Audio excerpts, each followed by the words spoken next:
It's not often you come across a hilt steeped in as much history as this one. This is a Darth Maul made by Orbital Machining from his Awesomesauce run. I believe this is number 34 or 44, 43 and 44 out of, there were not a ton, maybe 50.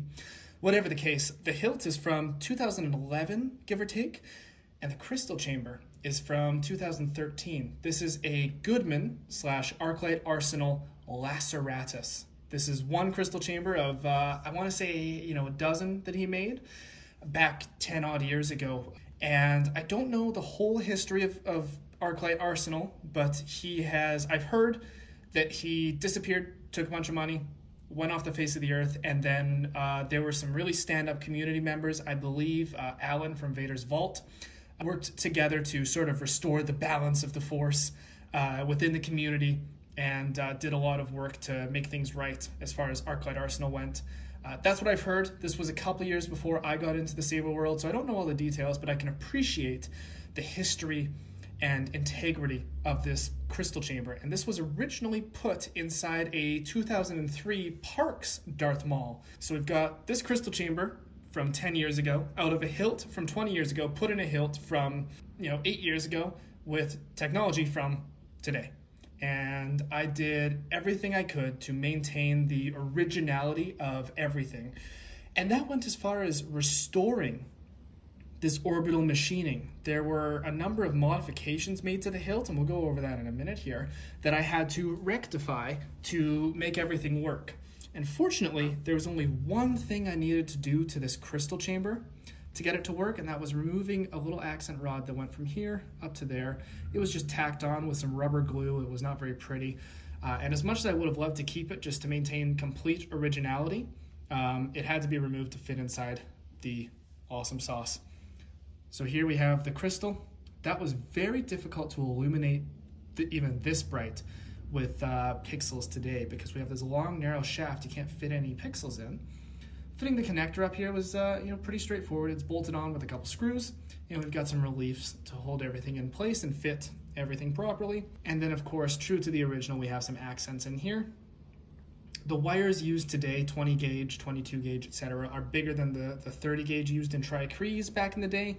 So we had to adapt and accommodate. But if you look in here, we'll see some hexagonal mesh and a nice sort of plasma section, which is very cool, and you can see some wires going through. As for this hilt itself, you'll notice that these aren't quite identical. They're very close, but this one is actually one, or is it this one? I can't even remember. One of these I made by hand because this hilt came in full of hot glue and hope and old electronics. This had a different install, and of course we wanted the crystal chamber in this one, and it had just a gaping hole there. So I had to fill that. I had to, modify a bunch of places. Another hole on this side. Yeah, this is a replica piece I made. It's not, a one-to-one, as close as I could get with the tools I have.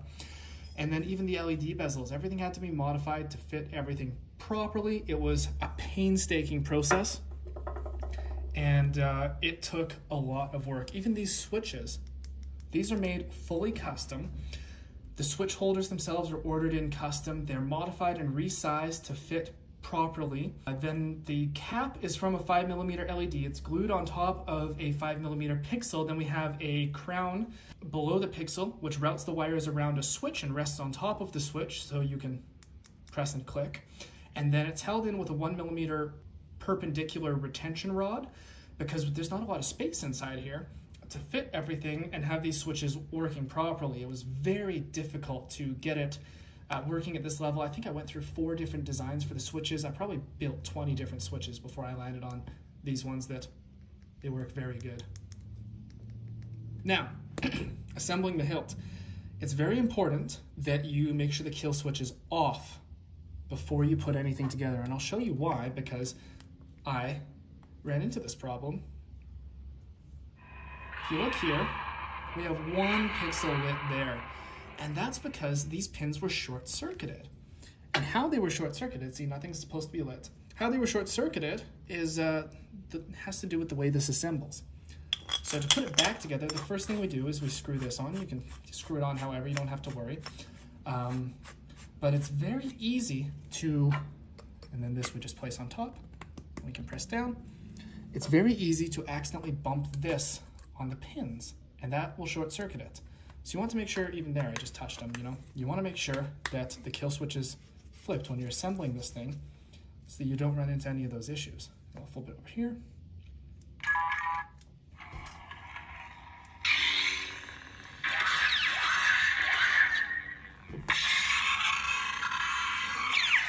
And I only have one 7/8 inch blade on hand, but I'll show you here, you know, we have the nice pixel connectors for these nice pixel blades. Now obviously, due to the crystal chamber taking up the entire other half, these buttons are not functioning, they don't light up or anything. This side is fully functioning. The blink went off, and we're gonna take, which side? This side. We're gonna take this apart to show you. Yeah, you can see the one pixel there. It will be replaced before it's sent out. No need to worry there, but I wanted to show it on video to show what happens when you short circuit. It's not gonna catch on fire, hopefully. Because you see how easy it is to short circuit those pins? You have to be very careful doing that. Or you can just put the kill switch in, and now it doesn't matter. Now we can do however. Pop that off, unscrew this, and then you have access to the crystal chamber.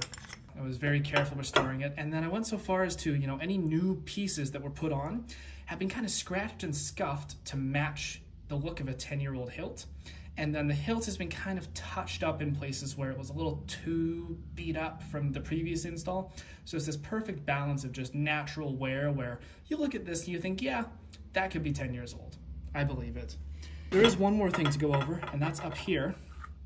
So we have a recharge port, obviously, and that's the best way to charge the battery. But if you ever need to do configuration, you have a USB port, USB-C in there. And that's wired right to the board, so you have charging and you have data. That's all for this video. Thanks for watching. May the force be with you.